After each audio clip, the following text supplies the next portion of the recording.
Interest and attention are key to communication. And we all know what it's like trying to have a conversation with somebody who's not paying attention because they're scrolling through their phone or focused on something off in the distance. It's not fun. And on the flip side, attention and interest is key to getting your potential buyer interested in whatever product or service that you have to offer. And as far as attention and interest, the first key that we're about to cover right now is that attention and interest are pretty much the same thing. For example, think of everything that you pay attention to and everything that you're interested in, and try to find the difference. If you need to pause this, go ahead and pause it. But essentially, people pay attention to the things that interest them, right? And the key to what interests people, to get into the full depth of the key, we're actually going to have to dive into the concept of reality itself, because people pay attention to what is real to them. But what is reality? Reality is essentially what people perceive to be real, what people perceive to be important, right? And the reason why we're using the word perceived is that it could be an opinion. It could be a thought, it could be a feeling, and it doesn't necessarily have to be true. When I say true, I mean what actually exists. On the flip side, like reality could be an opinion, it could be a thought, it could be a belief that's not even true at all. And the more that someone sees something as valuable and important, the more real they think it is, the more interest they have in that thing. And the power of this is greatly represented when you have common interests with other people. For example, you love the same musicians or the same sports teams or celebrities, movies. Think of scenarios with friends or family members where you guys are both highly interested in the same thing. Now, when that topic comes up, what happens to your attention? What happens to your communication? What happens to your feeling of being connected and understood? All of those shoot up instantly. The communication flows. And if you have ever seen people super excited and have super high common interest in a given moment, maybe they're watching their favorite sporting team win a championship or have this epic moment from their favorite celebrity or musician. When that comes up, and if people's interest is high enough, they will literally match up body language, pace, tone, start finishing each other's sentences. It is crazy how much reality and common reality or common interest connects people and boosts communication. And just to hammer that home, the more interest that someone has, the more they're going to communicate, deeper attention they're going to pay to the conversation. And a thing to watch out for is that disagreements and contradictions in each other's reality will actually do the opposite. And for example, think about times where you disagreed with people or had contradictions in what's real to each other, right? What happens to the communication? What happens to the conversation? A lot of times, serious disagreements can not only make y'all stop the conversation and create space for each other, sometimes disagreements even end relationships, right? So it works both ways. And the thing with reality, it's just what someone experiences to be real, what someone thinks or feels, perceives to be real. So even if it's not true, if you do something that contradicts someone's reality, they are likely going to communicate less and you're going to lose a little bit of interest, right? So by now, hopefully it's starting to click on how to really get in deeper communication faster, because when you understand someone's realities and someone's values, then they are going to feel like you get them. They're going to want to chat with you more. They're going to like and trust you more as well. And so many basic sales training courses out there say you should do 30 seconds of rapport building or 1 minute of rapport building at the beginning of a call. No, great communicators build reality every time they're chatting with someone throughout the conversation, right? And another key to creating that interest, building that reality, creating that connection is people don't read minds. At least most people. So if you see something that you can relate to or that's interesting to you, let whoever you're chatting with know.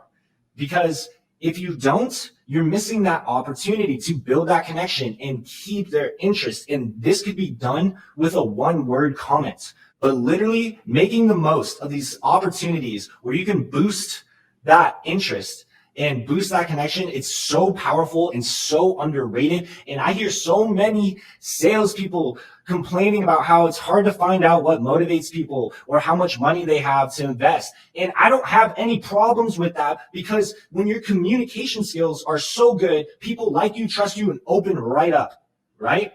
So reality, interest, super critical to making this happen and just being a great communicator in general. And now to introduce the next key, I'm actually going to read a quote from Dale Carnegie, who was the wealthiest person in the world about 100 years ago. You can make more friends in 2 months being interested in other people than you can in 2 years trying to get other people interested in you. You see, humans care more about themselves than anyone else. And it is a natural human tendency to make the conversation about you. But if you're talking to someone who's interested in a product, in a service, and is most interested in themselves, you're not going to want to make the conversation about you. You're going to want to keep more of the focus and attention on being interested in them and keeping the attention on their wants, their needs, their problems, their goals, right? And it is incredible what it does for just building the communication, the trust in these relationships. But on the flip side, in this same book, one of the most influential books in business history, How to Win Friends and Influence People, there's something Dale Carnegie says that is horrible. And I actually feel like it's probably the number one reason why sales has a bad rep to many people. And one of the things he says is always agree. And that is BS. Because if you don't agree with something, but you agree with something, you're lying, right? And that brings us into the next key, which is never betray what's real and true for you. And I would give up a sale or an opportunity or anything, right? If it's not real for me, or if I have to lie to make it happen, right? And Jordan Peterson actually has a video about this, breaking down the study from an Ivy League school where people would talk about a topic that they were passionate about or had a strong stance towards. And then as part of the study, they made those same people argue against it. And then they had the people come back, I don't know, weeks or a month later, and a high percentage of them change their mind, change their stance. And what I'm saying is when you are true to yourself and do not betray your own reality, then next thing you know, and this is one of the greatest lessons that I can teach somebody, everything in your life starts becoming real to you. It starts becoming interesting to you. It starts becoming vibrant to you, right? But if you betray your reality, I guarantee as you're watching this, there's a lot of time in your life you spend doing things you don't like, doing things you're not passionate about, doing things you do not care for. And one of the greatest things that I feel anyone can do is to just always be true to yourself, okay? So you're going to balance that out with finding a way to be interested in whoever you talk to, communicating the things that you can relate to, and communicating those common interests. And we actually have the first training of this course where you get to actually apply that. So this is a very simple training. And essentially there's 3 steps. First, you ask an open-ended question, and an open-ended question just means a question that's really difficult and unlikely that they can answer in 1 to 2 words. On the flip side, a closed-ended question is something that can be answered in 1 to 2 words. For example, what's 1 + 1? 2. That's a closed-ended question. What are your deepest passions and why? What are some of the most important goals to you over the next 10 years? Try answering those properly in 1 to 2 words. So for this drill, ask an open-ended question. And I'm great at finding reality with people. So usually I'll have stuff coming in because most of the people I talk to, I've already talked to somebody else or have information on. And I can just go off of some things that are already interesting to me. I know about them.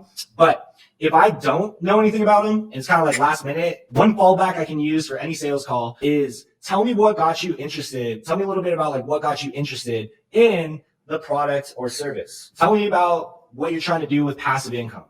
Tell me what you're trying to do with elite closing. Just an easy way to get them talking about things that are real to them, right? And then on the flip side, you can use other examples like what'd you do this weekend? What'd you like to do for fun? Stuff like that. Usually not as professional, but good for conversations in general. And from there, you find something that is interesting to you. And if you want, you can even ask more about it. For example, if I said I got into elite closing so I could cook more, meditate more, and then travel the world to do extreme sports all over the world was interesting to you, it's something you could relate to, or even just traveling, then you can ask more about that. And then say, like, I want to go to Italy, Spain, Peru, Japan, this, that. And then you'd be like, oh my gosh, I've been here. It's amazing. And that sounds like a really cool thing. Something like that. And next thing you know, the communication will flow more. There'll be more reality. And it's so funny. So many people I've coached, the first time they did this, they said they started the drill and just didn't know how to end it because the conversations just got so interesting and deep and good that they just didn't want the drill to stop. So anyways, go ahead and practice this. And then once you're confident that you can build reality with other people, we're going to dive into something that top universities say is 7 times more powerful than the words you can say in the next video. So I look forward to seeing you there and watching you create the reality and actuality that you love.